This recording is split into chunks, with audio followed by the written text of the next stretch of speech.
Polytechnic school and কলেজের জন্য।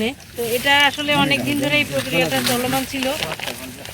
5ই আগস্টের পরবর্তীতে এই জায়গাটা যখন ক্রয় করার পরে এটা হস্তান্তর যখন করা হয়, টেকনিক্যাল বোর্ডের যে ডিজি উনি এসেছিলেন বিশ্বনাথে। ওনার মাধ্যমে আমাদের যে আরশালী রেজা ওনার সাথে কথা হয়েছিল, ওনার সাথে এবং ওই ডিজি সাহেবের সাথে আমার কথা হয়েছিল যে ওনারা জমির কাগজপত্র হস্তান্তর করেছেন, সেদিন কথা হয়েছিল। এবং এই বিষয়ে যাতে দ্রুত একটা টেকনিক্যাল কলেজ স্থাপন করা যায় সেটা প্রক্রিয়া সম্পন্ন করার জন্য আমি ওনাকে অনুরোধ করেছিলাম। তো সেই প্রেক্ষিতে ওই সময় আমার সাথে ফোনে কথা হয়েছিল। আমি আসলে জায়গাটা পুরোটা সরাসরি পরিদর্শন করা সম্ভব হয় নাই। তো কাজ এগিয়ে গেছে, সম্প্রতি এই কাজের হয়তো টেন্ডার প্রক্রিয়াও সম্পন্ন হয়েছে। টেন্ডারের মাধ্যমে কাজ যারা পাবে কাজ করবে এবং টেকনিক্যাল বোর্ড এটাকে সহায়তা করবে। এবং সে কারণে আমি আসলে এই জায়গাটা পরিদর্শনের জন্য আজকে আসছি।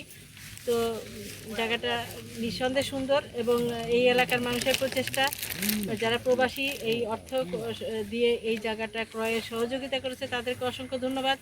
এবং এই ধরনের একটি স্কুল বর্তমান সরকারের যে নির্বাচনী ইশতেহার আছে সেখানে প্রত্যেকটা উপজেলাতেই আমাদের এক টেকনিক্যাল কলেজ করার একটা আমাদের পরিকল্পনার একটা অংশ। প্রত্যেকটা উপজেলাতে যাতে একটা করে টেকনিক্যাল কলেজ হয়, তো সেই কলেজটা করার ক্ষেত্রে এই প্রক্রিয়াটা কিছুদূর এগিয়ে গেছে এবং সবাই যারা এটা সহযোগিতা করেছেন সবাইকে ধন্যবাদ। আমি মনে করি যে এরকম এখানে একটা টেকনিক্যাল কলেজ হলে বিশ্বনাথের যারা আছে বিভিন্ন ইউনিয়ন এবং বিশ্বনাথের যারা বসবাস করেন তাদের সন্তানদের জন্য একটি মাইল ফলক হিসাবে বিবেচিত হবে। কারণ তারা এই এলাকা যেহেতু প্রবাসী অধ্যুষিত এলাকা, এই এলাকার মানুষ হচ্ছে প্রবাসের প্রতি আকৃষ্ট এবং বিভিন্ন সময় আমাদের যে ইয়াং জেনারেশন আছে তারা প্রবাসে কাজ করতে বা বিভিন্ন জায়গায় বিভিন্ন দেশে তারা কাজ করার জন্য যায়। তো তারা যদি এই টেকনিক্যাল কলেজের মাধ্যমে তারা ট্রেনিং নিতে পারে, ট্রেনিং নিয়ে তাদের এই কোর্স সম্পন্ন করতে পারে, তাদের প্রবাসে কাজ করতে সুবিধা হবে, কাজের তারাই করবে। তো এছাড়াও যারা দেশে কাজ করবে তাদের এই টেকনিক্যাল কোর্সটা সম্পন্ন করে, তাদের এই শিক্ষাটা সম্পন্ন করে তারা যে কোনো কাজে হাতে কলমে কাজ শিখে তারা সেই কাজটা সেটাকে কাজে লাগাইতে পারবে নিজের কর্মসংস্থান সৃষ্টির ক্ষেত্রে। তো সবাইকে ধন্যবাদ। জায়গা পরিদর্শন আমরা উত্তর মিরসা গ্রামে আসছিলাম।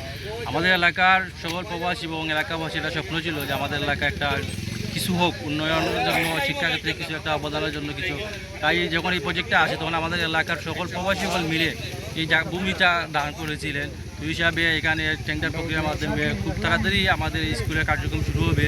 সেই হিসাবে এই উপর মহলের নির্দেশে ম্যাডাম আজকে আমরা এমপি মহোদয় তিনি এলাকার আমাদের স্কুলে আজকে এই জায়গাটা পরিদর্শন করতে আসছিলেন এবং তিনি আমাদের এলাকার প্রবাসী সকলের ভূয়সী প্রশংসা করছেন এবং জায়গাটা দেখে খুব আনন্দিত হয়েছেন।